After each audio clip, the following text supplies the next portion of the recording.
and welcome to the 12-week transformation program. Thank you very much for signing up, and I'm really excited to have you along for the journey and seeing you on the starting line here today. I just want to give you a few overview points. You've got the attached documents here to the email, but I want to talk to you a little bit more in depth about some of the things that you should expect over these next 12 weeks. Before I get started, I just want to let you know that I'll be here for you every day of these 12 weeks in this transformation. If you have a question about nutrition, if you have a problem with your training, if you're ill, if you pick up an injury, let me know and speak to me, and we'll come up with something that can make this work for you. Ultimately, this is your program, and whilst I give you the tools to do what you need to do in order to achieve results, there are different things we can do in order to make it fit your lifestyle as well. That said though, let's go into the training overview. So for transformation, we're looking at recomposition. Recomposition is looking at taking the fat mass down in the body and increasing or maintaining the fat-free mass, which is the muscle, bone and water. How do we do this then? Well, we're going to focus our training around hypertrophic ranges, which is going to be 8 to 12 reps usually. But we're going to also put in some strength elements in there because we want to see progression throughout the program. You can't expect to build muscle over a 12-week period without progressing your lifts. So what we want to do here is we want to build muscular endurance, muscular strength and cardiovascular endurance as well, because after all, if we're lifting heavier, our heart needs to be able to work hard enough to recover in those rest periods and between sets. So expect a mixed bag of training throughout here, and things are going to change nearly week on week, but we're going to have 3 main training blocks. We're going to lay the foundations, we're going to build cardiovascular endurance, and then we're going to shape the body. Okay, so moving on to nutrition. Nutrition is where you will make or break in this program. Make no mistake, it is absolutely critical that you follow the right nutrition throughout the program. That said though, I don't want to deny you any foods. Life happens and we don't want to live our life eating chicken and rice all the time. So eat whatever you want, but what you must do is stay within the macronutrient goals. That's your proteins, carbohydrates and fats. I will give you at the start of every week the grams per pound of body weight that you should be eating in carbohydrates, proteins and fats. I've given you a suggested food list and I suggest you stick to that as best as possible.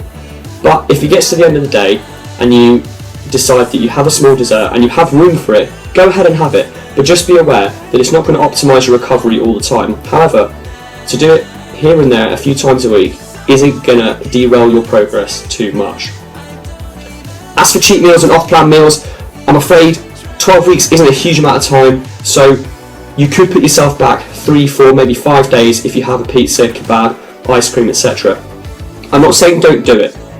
If you want to have 1 or 2 free meals over the 12-week period, then do it. But make sure that you pull back as much as you can before and a little bit afterwards, and don't do it on a day where you're going to be completely resting before and afterwards. What I want you to do is I want you to take a whole food approach. I want you to eat healthy fats, that's mono and polyunsaturated fats, and stay clear from saturated fats, that's bacons, that's fried chicken, etc., chips, fries. I want you to also try and have a portion of vegetables with most of your meals if you can. Try and eat as many different colours as possible. Different colours mean different nutrients, different vitamins, different minerals, and they're going to ultimately help give you a better rounded diet.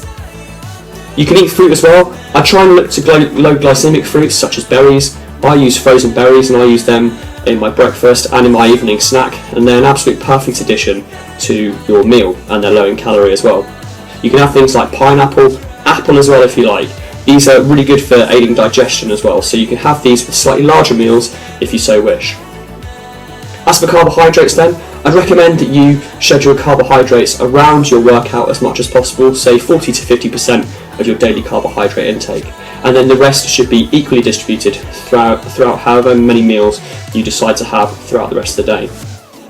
On fats then, try and have healthy fats. These are avocados, they're oils, they are nut butters to some degree, and try and limit your fat to pre-workout and then other meals. Do not have fat post-workout. Why is this? After the workout, we want to shuttle as many nutrients into the muscles as possible, get them around. Fat is slower digesting, so all it does is it slows the digestion of those foods and those nutrients that you want to get around the body quickly. After workout, I'd recommend really simple carbohydrates. That could be anything from rice cakes, jam, it could be cereal as well, but I'd avoid high sugar in all cases anyway, but look for the lower sugar, fast acting carbohydrates.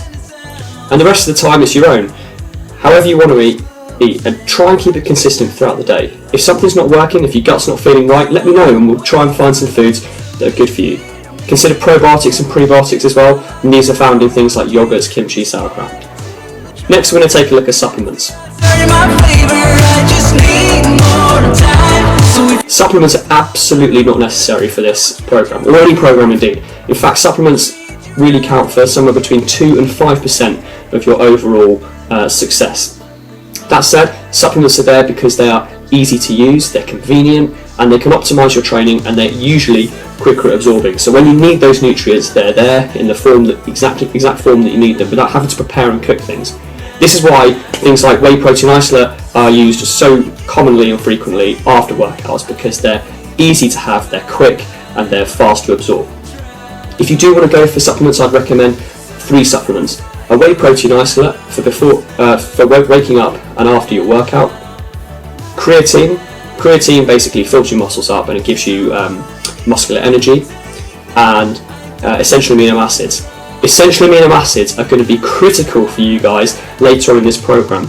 When you have fewer carbohydrates and you have fewer calories in your diet, essential amino acids help stop catabolism, and they give you energy, and they're really important at maintaining your muscle mass and giving you energy whilst you're in a calorie deficit. That's about it on supplements, but if you do want to buy any supplements, do let me know, and I'll point you in the right direction, and I might tell you what's not worth it as well. But you can take things like pre-workouts as well if you like. Finally, I want to talk to you about tracking progress. It's really important that you see how far you've come. It's not always easy to see how far you've come. This is why it's really important to take before pictures. If you're not taking part in the competition, you don't need to send those pictures in to me. But if you are taking part in the competition to win one of the 3 big prizes, then please do send them in, and they'll be held in accordance with the Data Protection Act 2018. I want you to understand how far your body's come. That means figure out how to track success. Weigh yourself daily under the same conditions in the morning, usually after going to the toilet and in the same clothing. Monitor this daily, but then take a weekly average, and this gives you your trend up or down, and then we'll be able to see how well you're doing. But take a look at yourself in the mirror as well. How do you feel? Do you have more energy? Do you feel tighter? Are you stronger in the gym? Are your lifts progressing? I want you to make sure you have a notebook and you're tracking your workouts and aiming for progression each week. If you want to know anything more about anything I've discussed today, just drop me a message or give me a phone call, and I will be sure to get in touch with you. I'll be dropping a few of these videos in with some handy hints and tips throughout, things to help you along the way, things to motivate you as well. If there's anything you do want to see, let me know specifically, and I will put something together for you. Thanks very much, and see you on the start line.